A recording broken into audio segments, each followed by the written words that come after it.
Juga saya amat bersyukur kepada Allah Subhanahu Wa Taala kerana ini merupakan kali kedua saya berkunjung ke negara Aceh Darussalam, khususnya ke pesantren ini.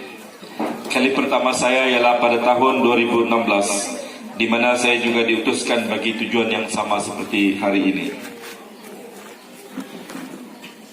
Walaupun kunjungan ini adalah kunjungan kedua secara rasmi, tapi kunjungan pertama saya secara tidak rasmi ialah pada tahun semasa tsunami, di mana saya secara pribadi terlibat di dalam operasi bantuan di kawasan ini. Hubungan istimewa antara Angkatan Bersenjata Diraja Brunei dengan negara Aceh Darussalam dan pesantren ini mula terjalin ketika kejadian tsunami pada tahun 2004. Operasi bantuan Angkatan Bersenjata Diraja Brunei ketika itu merupakan antara usaha skala besar yang dilaksanakan oleh Angkatan Bersenjata Diraja Brunei. Kerana itu tentunya ia mencatat kenangan besar bagi kita, khususnya bagi anggota-anggota yang terlibat ketika itu. Dengan kehendak Allah juga, musibah yang menimpa telah menjadi sebab terjalinnya hubungan silaturahim antara warga negara Aceh Darussalam dengan anggota Angkatan Bersenjata Diraja Brunei yang memberikan bantuan. Hingga hari ini, alhamdulillah, dengan adanya sumbangan pribadi dari ke bawah Duli Yang Maha Mulia Paduka Seri Baginda Sultan dan Yang di-Pertuan Negara Brunei Darussalam, pihak Angkatan Bersenjata Diraja Brunei masih berkesempatan untuk mengunjungi negara Aceh Darussalam dan mengeratkan lagi pertalian silaturahim tersebut dari masa ke semasa. Pada hari ini, saya sangat berbesar hati kerana diamanahkan untuk menyampaikan sumbangan pribadi ke bawah Duli Yang Maha Mulia kepada beberapa masjid dan institusi di daerah ini. Saya juga berbesar hati menyampaikan sedikit sumbangan daripada Angkatan Bersenjata Diraja Brunei kepada penuntut-penuntut dan tenaga-tenaga pengajar di pesantren ini. Semoga nanti sumbangan yang diberikan dapat dimanfaatkan dengan sebaiknya.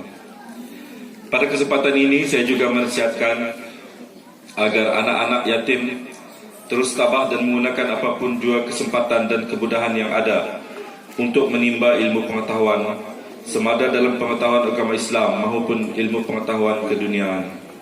Ilmu pengetahuan keduniaan tentunya dapat membantu membina masa depan yang lebih terjamin. Namun begitu, ilmu agama Islam juga amat perlu dalam membina akhlak yang mulia, dan supaya segala usaha anda semua akan mendapat panduan serta perlindungan dari Allah Subhanahu Wa Taala juga.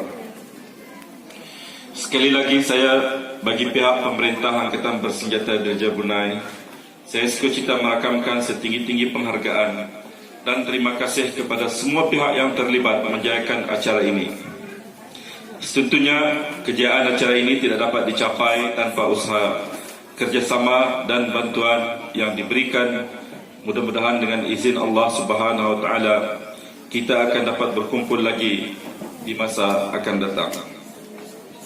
Untuk mengakhiri ucapan saya pada pagi ini, izinkan saya meninggalkan satu ilmu. Kerana kita telah dianjurkan untuk share ilmu, walaupun sedikit di-share, dikongsikan ilmu walaupun sedikit. Ilmu ini saya perolehi dari guru saya baru saja minggu lepas. Dia pesan pada saya dan juga yang lainnya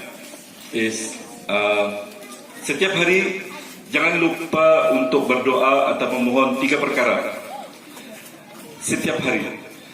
Satu ialah memohon keikhlasan yang sebenar.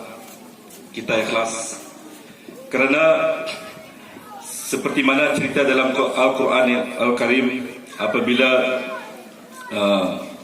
Iblis dikeluarkan daripada syurga, dia telah bersumpah, akan kusesatkan anak Adam ini kecuali hamba-hambamu yang engkau ikhlaskan. Artinya engkau ikhlaskan itu adalah berarti Allah Ta'ala yang mengikhlaskan. Kita tidak bisa berjaya mengikhlaskan diri sendiri kecuali Allah yang memberi. Jadi kita harus meminta setiap hari, minta keikhlasan apa yang kita buat. Yang kedua ialah untuk kita sentiasa diberikan taufik oleh Allah Subhanahu Wa Taala.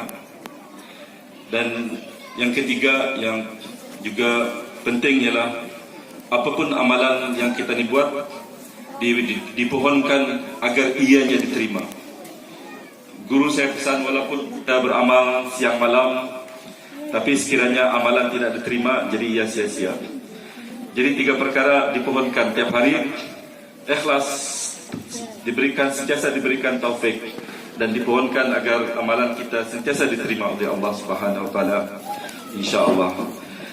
Oleh itu, sekian daripada saya. Wabillahi taufik wal hidayah. Wassalamualaikum warahmatullahi wabarakatuh. Waalaikumsalam.